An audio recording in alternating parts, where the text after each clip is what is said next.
ఓం మహాగణాధిపతయే నమః. ఓం గురుభ్యో నమః. ఓం శ్రీమాత్రే నమః. పరమేశ్వర స్వరూపమైనటువంటి జ్యోతిష, వాస్తు మరియు ఇతర అనేకమైనటువంటి శాస్త్రములను మనకు అందించినటువంటి మహర్షులకి నమస్కారం. హయగ్రీవ హయగ్రీవ హయగ్రీవేతియో వధేత్తస్య నిస్సరతే వాణి జహ్నుకన్యా ప్రవాహవత్. అరుణాం కరుణాతరంగితాక్షీం ధృతపాశాంకుశపుష్పభానచాపాం అనిమాదిభిరావృతాం మయూకైః అహమిత్యేవ విభావయే భవానీం. శ్రీమాత్రే నమః.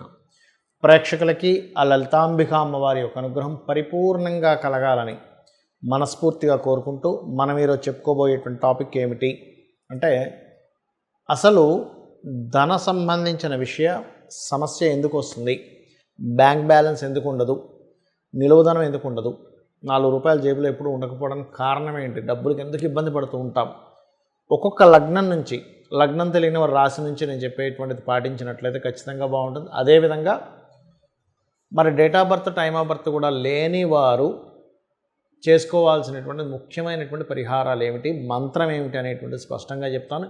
ఇవి పాటించినట్లయితే ఖచ్చితంగా ఇవి పాటించిన రోజు నుంచి స్లోగా రోజులు నెలలు గడుస్తున్నా కొద్దీ 100% మీకు ధనాభివృద్ధి కలుగుతుంది. ఇది గుర్తుపెట్టుకోండి. అదేవిధంగా వాస్తుపరంగా కూడా తీసుకోవాల్సిన జాగ్రత్తలు కూడా చెప్తాను. మీనలగ్నము, మీనరాశి. మీనలగ్న, మీనరాశి వారికి లగ్నాధిపతి గురువయ్యాడు, లగ్న దశమాధిపతి గురువయ్యాడు. సో ఎప్పుడైతే గురుగ్రహం అయిందో ఈ గురువు పర్టికులర్గా ఇక్కడ ఏమిటంటే ఇది ఎటువంటి రోల్ ప్లే చేస్తుంది అంటే, ఈ గురువు పర్టికులర్గా గురుగ్రహం ఎప్పుడైతే బాగుందో మీకు ఆటోమేటిక్గా ఫైనాన్స్ రిలేటెడ్ సంబంధించిన ఇంక ఇబ్బంది ఉండదు. ఇది కెరియర్ పరంగా సెట్ అయ్యేటువంటిది. మీ లగ్నాధిపతి, ఈ లగ్నాధిపతి పాడయ్యాడండి, గురువు బాలేడు, అప్పుడు మీరు కెరియర్ని మీరు ఎంతసేపు కూడా ఈ జాబ్లోకి సెట్ అవ్వాలని తీసుకోకూడదు, బిజినెస్లోకి షిఫ్ట్ అవ్వాల్సి వస్తుంది బుధులు బాగుంటాయి. అయితే ఇక్కడ ఈ యొక్క మీనం వారికి పర్టికులర్గా మీనలగ్నం వారికి చూసుకున్నట్లయితే ధనస్థానాధిపతి కుజుడవుతాడు. సో ఎప్పుడైతే కుజుడవుతాడో ఈ కుజగ్రహం ధనాధిపతి అయినందుకు, ఫైరీ సైన్ అయినందుకు ధనము అద్భుతంగా ఈ ఎలక్ట్రికల్ రిలేటెడ్, పవర్ రిలేటెడ్ ద్వారా వస్తూ ఉంటుంది. కుజుడు బాగుంటే, లేనట్లయితే అగ్ని ప్రమాదాల ద్వారా డబ్బులు పోతాయి ఒక్కోసారి వీళ్ళకి. కాబట్టి కుజుడు యొక్క స్థితి ఎలా ఉందో చూసుకోవాలి. దాంతోపాటు ఈ సప్తమ స్థానాధిపతి బుధుడు అవుతున్నందుకు ఈ బుధగ్రహం ఏదైతే ఉందో ఈ బుధగ్రహము జీవిత భాగస్వామి ద్వారా, పార్ట్నర్స్ ద్వారా డబ్బులు రావడం ఇట్లాంటి యోగాన్ని ఇస్తుంది బుధుడు. కాబట్టి మీకు పార్ట్నర్స్ ద్వారా డబ్బులు వస్తాయి అంటే బుధగ్రహం బాగుండాలి. అదేవిధంగా మీకు షేర్ మార్కెట్లో డబ్బులు పోగొట్టుకుంటున్నాము అంటే ఇట్స్ వెరీ క్లియర్, శుక్రగ్రహం యొక్క ప్రభావం మీ మీద ఉందని మీరు అర్థం చేసుకోవాలి. ఇంపోర్ట్ ఎక్స్పోర్ట్ ద్వారా మీకు శని భగవానుడు కనుక బాగున్నట్లయితే మీ జన్మజాతకంలో ఇంపోర్ట్ ఎక్స్పోర్ట్ ద్వారా ఖచ్చితంగా డబ్బులు వస్తాయండి. అయితే ఇక్కడ ఒక్కొక్క గ్రహము అంటే లగ్నాధిపతి ఉన్న స్ట్రెంత్ ఏమిటి, ధనాధిపతి ఎలా ఉన్నాడు, చతుర్థాధిపతి ఎలా ఉన్నాడు అంటే రియల్ ఎస్టేట్ ద్వారా రావాలంటే చతుర్థాధిపతి. అయితే ఇక్కడ చంద్రుడు పంచమాధిపతి అవుతాడు అంటే కళా సంబంధంగా, ఫార్మసీ రిలేటెడ్ ఇట్లాంటి వాటి ద్వారా ఇస్తుంటాడు, ట్రాన్స్పోర్ట్ రిలేటెడ్.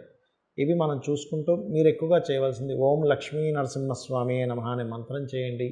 ఖచ్చితంగా ఫైనాన్షియల్గా చాలా బాగుంటుంది. ఇక్కడ వాస్తుపరంగా కూడా తీసుకోవాల్సినటువంటి జాగ్రత్త ఏమిటి చూసుకున్నట్లయితే, వాస్తులో ఉత్తరే నిధి సంస్థితం అన్నారు.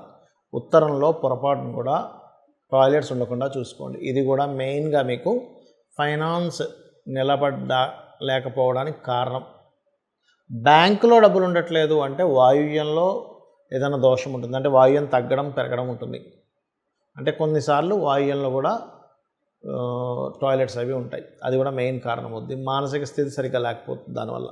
ఇక మనీయే ప్రొడ్యూస్ అవ్వటం లేదండి. అసలు ఉత్తరమేమో అవకాశాలు రావట్లేదు, వాయువ్యమేమో బ్యాంక్ బ్యాలెన్స్ ఉండట్లేదు, అసలు మనీ ప్రొడ్యూసే అవ్వట్లేదు. ఆగ్నేయంలో చాలామంది టాయిలెట్స్ పెట్టడం వల్ల కూడా జరుగుతూ ఉంటుంది. స్త్రీ మూలకంగా ఇబ్బంది కూడా వస్తూ ఉంటుంది.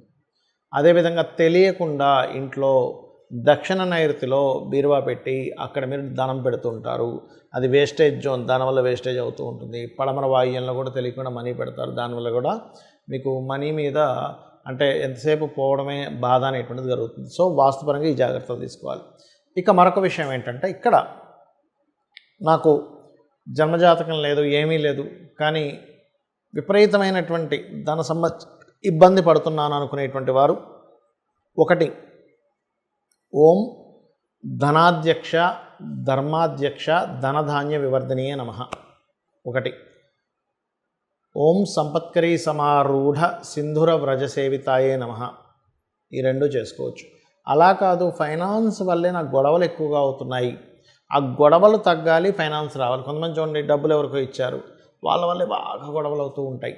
అలాంటప్పుడు 2 మంత్రాలు చేసుకోవాలి. అదేమిటి అంటే, ఓం నవవిద్రుమ బింబశ్రీ న్యక్కారి రతనచ్చదాయే నమః, గుర్తుపెట్టుకోండి. అదేవిధంగా ఓం అపర్ణాయే నమః చేసుకుంటే అప్పులు కూడా తగ్గుతాయి. అయితే మనకి చూడండి, కొన్ని మనకి వీడియోల్లో చెప్తూ ఉంటారు, చాగంటి వారు కానీ సామవేదం వారు కానీ మనకు వీడియోలో వస్తుంటాయి, లక్ష్మీ స్థానాలు ఇవి లక్ష్మీ స్థానాలు. అవేమిటి అసలు? ఆ లక్ష్మీ స్థానాలు అయితే వాటిని ఏం చేసుకోవాలో చెప్తానండి. ఫస్ట్ ఒకటి ఆవు వెనుక భాగము అంటూ ఉంటారు. అంటే ఆవు వెనక భాగం అంటే ఏం చేయాలండి? లక్ష్మీ స్థానం అంటే ఆవు వెనక భాగాన్ని దండం పెట్టుకోవాలి, నమస్కరించుకోవాలి. ఇలాగా ముందు భాగాన్ని నమస్కరించుకోకూడదు, ఆవు వెనక భాగాన్ని నమస్కరించుకుంటే లక్ష్మీ అభివృద్ధి వస్తుంది. ఎందుకు అంటే, గోవు దగ్గరికి లక్ష్మీదేవి వెళ్ళినప్పుడు గోవు ఇచ్చినటువంటి స్థానం అది, అందుకే ఆవు వెనక భాగంలో లక్ష్మీ స్థానము, ఆవు యొక్క మయంలో కూడా లక్ష్మి ఉంటుంది అంటారు. రైట్. ఇక రెండవది ఏంటి? ఏనుగు కుంభస్థలము అంటూ ఉంటారు. ఏనుగు కుంభస్థలంలో ఉంటే ఏమిటండి అంటే, ఏనుగు కుంభస్థలాన్ని కూడా దండం పెట్టుకోవాలి, అది లక్ష్మీ స్థానం. అంటే ఏమిటి? ఇవన్నీ ఇంద్రుడికి సంబంధించినటువంటిది. ఇంద్రుడు ఏనుగు ఐరావతం అంటారు, మీకు తెలుసు కదా, అందుకే ఇంద్రుడు ఐరావతం మీద తిరగడం అది జరుగుతూ ఉంటుంది. అదేవిధంగా మారేడు దళం, మరి మారేడు దళం అంటారు కదండి, లక్ష్మీ స్థానం అంటుంటారు కదా, మారేడు దళంలో ఉంటుంది అంటారు కదా. ఏం చేయాలి అంటే, మారేడు దళంతో ఈశ్వరుణ్ణి కనుక పూజించినట్లయితే లక్ష్మీ సిద్ధిస్తుంది. వెంటనే ఏమంటారంటే చాలామంది, ఏమండి మాకు తెలిసిన వాళ్ళు చాలామంది చేస్తున్నారు, కానీ వాళ్ళు ఏం పెద్దగా కోటీశ్వరులు అవ్వలేదండి అని వెంటనే చెప్తూ ఉంటారు. కానీ ఇక్కడ ఏమిటంటే, లక్ష్మి అంటే కేవలం నోట్ల కట్టలు మాత్రమే కాదు అనే విషయాన్ని మనం అర్థం చేసుకోవాలి. సంతాన లక్ష్మి, మంచి సంతానం ఉంటే అది లక్ష్మి, సౌభాగ్యలక్ష్మి, ధనలక్ష్మి, ధాన్యలక్ష్మి, విద్యాలక్ష్మి. అంటే ఏమిటి? మీకు మంచి విద్య ఉంది, అది కూడా లక్ష్మే. మంచి ధాన్యం ఉంది, లక్ష్మియే. ఆరోగ్యం ఉంది, అది కూడా లక్ష్మియే. అసలు లక్ష్మి అంటే అర్థం ఏమిటంటే గుర్తింపు. మీలో ఉన్నటువంటి టాలెంట్ మీరు గుర్తించి దాన్ని అభివృద్ధి చేసుకుంటే అదే లక్ష్మి, గుర్తుపెట్టుకోండి. మనలో ఉన్న టాలెంట్ మనం ఫస్ట్ గుర్తించాలి. లక్ష్మి నా రూపంలో ఏ రూపంలో ఉంది నా దగ్గర, ఆ రూపాన్ని గుర్తించడమే లక్ష్మి. రైట్. అదేవిధంగా పద్మంలో లక్ష్మి ఉంటుందంటారంటే ఏం చేస్తారు అంటే, పద్మాలతో లక్ష్మీదేవిని అష్టోత్తరం చేస్తూ పూజిస్తే లక్ష్మీ అభివృద్ధి. పద్మాలతో హోమం కూడా చేస్తారు. పద్మముకు ఉన్నటువంటి స్థితి ఏమిటి మనం అర్థం చేసుకోవాలి. ఎందుకు పద్మానికి?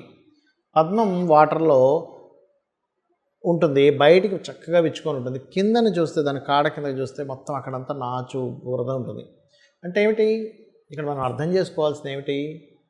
నువ్వు నీ చుట్టూ ఉండేటువంటి పరిసరాలన్నీ ఎలాగున్నా సరే నీ యొక్క బుద్ధిని వికసించుకున్నట్లయితే, ఇది వికసించుకోవడం ఇలా వికసించుకొని ఉంటుంది. నువ్వు ఎక్కడున్నా సరే నీ బుద్ధి వికసించుకున్నట్లయితే లక్ష్మి వచ్చి అక్కడ కూర్చుంటుందని దాని అర్థం పద్మం అనేటువంటిది. అలాగే ఐదవది శ్రీ పాపిట అంటూ ఉంటారు. అంటే ఈ భాగం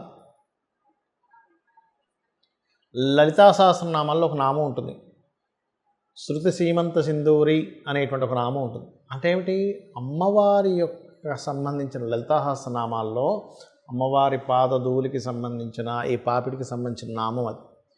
అంటే ఇక్కడ మనకి లలిత సహస్రనామాల్లో మరో నామం కూడా ఉంటుంది, సహస్రారాంబు జారూఢ సుధా సారాభివర్షిణి అని. అంటే ఏమిటి? సహస్రారంలో కూర్చొని అమ్మవారు సుధాసార వర్షాన్ని కురిపిస్తుంది. అంటే ఇక్కడ ఉన్నటువంటి అమ్మవారు ఇక్కడ ఉందంటే దాని పాదాలు ఎక్కడ ఉంటాయి? ఇక్కడ ఉంటాయి. అందుకని అక్కడ మనం స్త్రీలు సింధూరం పెడుతూ ఉంటారు. సింధూరం ధరించడం ద్వారా లక్ష్మీ అభివృద్ధి అవుతుంది అంటూ ఉంటారు. ఏమిటండి దానికి ఏమిటండి లక్ష్మీ అభివృద్ధి అవ్వడము అంటే, లక్ష్మి అంటే ఆరోగ్యం అని కూడా మనం చెప్పుకున్నాం. మనము మన చుట్టూ ఉన్న ఆరాతో లోపల ఉండేటువంటి నాడి ఏదైతే ఉంటుందో నాళ్ళు ఉంటాయి, దాని ద్వారా కూడా లక్ష్మీ సంబంధం ఉంటుంది. ఎట్లాగా మనకి హెల్త్ బాగాలేదు, లక్ష్మీ పోయింది. ఆరోగ్యమే కదండి అన్నిటికంటే ముఖ్యం. ఎంత డబ్బున్నా హెల్త్ బాగాలేదు అనుకోండి ఏమంటారు, అమ్మో డబ్బులు లేకపోయినా పర్లేదు కానీ ఆరోగ్యం బాగుండాలని అంటాం. ఈ సుధాసార వర్షాన్ని ఎప్పుడైతే ఆవిడ కురిపిస్తుందో 72,000 నాడులు తడుస్తున్నాయో మన ఆరోగ్యము, మన సౌభాగ్యం అన్నీ కూడా ఆవిడ అనుగ్రహంతో నిండుతున్నాయన్నమాట. దానికి ఆవిడ కృతజ్ఞతగా ఇక్కడ పెడతాము. ఇక్కడ ఎప్పుడైతే ప్రెస్ చేస్తుంటారో కొన్ని మనకి సనాతన ధర్మంలో ఏంటంటే ఇది తాడే అంటారు, ఇక్కడ ఆజ్ఞాచక్రం ఉంటుందంటారు. అలాగే ఇక్కడ సహస్రారం సంబంధించినటువంటిది ఉంటుంది. కాబట్టి ఇక్కడ ఇలా ఎప్పుడైతే సింధూరంతో చేస్తుంటామో ఇలాగా స్త్రీలకి ప్రత్యేకంగా పాపిట మధ్యలో అది గొప్ప యోగంగా మారుతుంది. అదే కాకుండా భర్త ఆయుష్ని పెంచుతూ ఉంటుందని చెప్తూ ఉంటారు. భర్త కూడా లక్ష్మీ కదండి, వాళ్ళకి భార్యకి భర్త లక్ష్మి, భర్తకి భార్య లక్ష్మీ స్వరూపము. అంటే లక్ష్మి అంటే ఇక్కడ కేవలం డబ్బులో ఒక స్త్రీమూర్తిలో చూడడం కాదు, క్షేమం కలిగించేది, గుర్తింపునిచ్చేది లక్ష్మి అని అర్థం. ఒక గుర్తింపు స్త్రీకి కానీ పురుషుడికి కానీ వాళ్ళ పార్ట్నర్ ఒక గుర్తింపు. ఈ రకంగా ఇవి చేసుకుంటూ నేను చెప్పినటువంటిది ఒక్కొక్క లగ్నానికి ఏదైతే చెప్పానో ఇవి చేస్తూ మీరు లక్ష్మీ అనుగ్రహం పరిపూర్ణంగా పొందాలని మనస్ఫూర్తిగా కోరుకుంటూ శ్రీమాత్రే నమః.